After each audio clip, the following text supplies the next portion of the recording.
جو شخص جادوگروں کے پاس جائے گا تو 3 بلاؤں میں وہ مبتلا ہو جائے گا۔ یہ بلائیں ایسی ہیں کہ اس کی دنیا میں عزت، مال و دولت کی بھی بربادی اور آخرت میں ایمان کی بھی بربادی۔ اللہم صلی علی محمد وعلی آلہ وبارک وسلم۔ امیر المومنین حضرت عمر ابن خطاب رضی اللہ عنہ کا زمانہ تھا، ان کا فقیری دربار لگا ہوا تھا۔ ایک قاصد آیا امیر المومنین حضرت عمر ابن خطاب کے پاس اور کہا کہ امیر المومنین میں آپ کے پاس آیا ہوں، ہمارے علاقے میں ایک جادوگر ہے جو یہ دعویٰ کرتا ہے کہ مجھے غیب کا علم ہے۔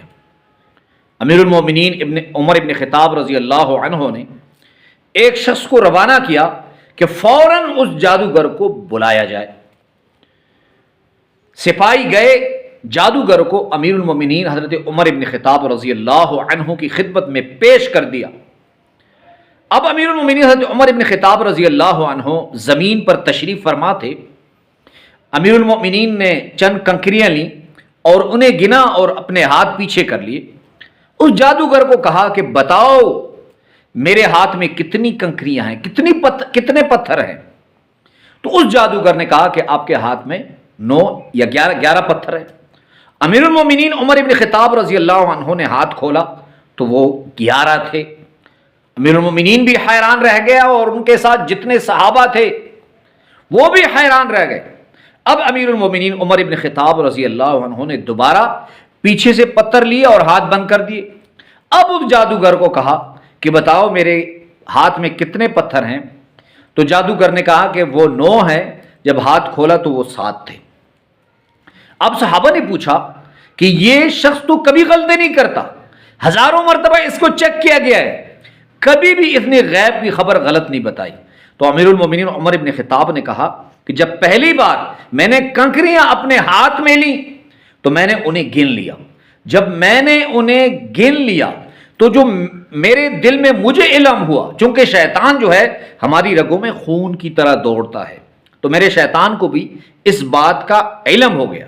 اور جتنے جادوگر شیطانی کام کرتے ہیں، شیطان ان کو ان باتوں کی خبر دیتا ہے جنات کے ذریعے۔ اب جب دوسری بار میں نے کنکریاں لی تو میں نے بھی اسے نہیں گنا کہ یہ 7 کنکریاں ہیں، اور جب میں نے نہیں گنا تو میرے شیطان کو بھی اس کا علم نہیں ہوا۔ جب شیطان کو علم نہیں ہوا تو اس جن کو بھی پتہ نہیں چلا جو اس کو خبریں دیتا ہے۔ بہرحال امیر المومنین نے اس جادوگر کو سزا دی۔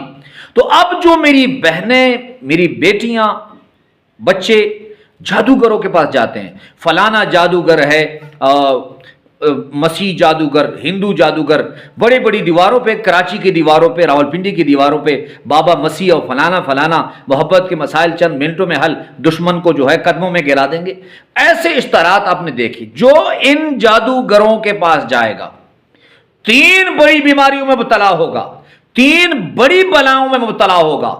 نمبر 1 حضور نبی کریم صلی اللہ علیہ وسلم کی حدیث مبارکہ ہے، مفہوم حدیث ایسے ہے، جو کسی جادوگر کے پاس گیا فلیس منا، وہ ہم میں سے نہیں ہے۔ اب تم حضور کی امت سے اور ایمان سے خارج ہو گئے تو یہ سب سے بڑی بلا ہے اور سب سے بڑا نقصان ہے۔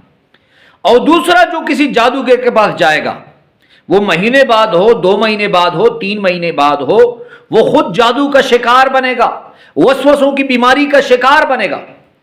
اور تیسرا یہ کہ بہت سارے لوگ میرے پاس آتے ہیں کہ مولانا صاحب میں نے ایک جادوگر سے محبت کا کام کرائے یا نفرت کا رشتہ دار میرے ساتھ زیادتی کر رہا تھا، میں نے جادوگر کے پاس گیا، اس جادوگر نے مجھ سے لاکھوں لیے، اب وہ مجھے بلیک میل کر رہا ہے۔ تو اس لیے جادوگروں کے پاس جائیں گے تو ایمان سے بھی ہاتھ دھو بیٹھیں گے، دنیا اور آخرت کی تباہی ہے۔ اللہ ہم سب کا حامی و ناصر ہو۔ وآخر دعوانا ان الحمد للہ رب العالمین۔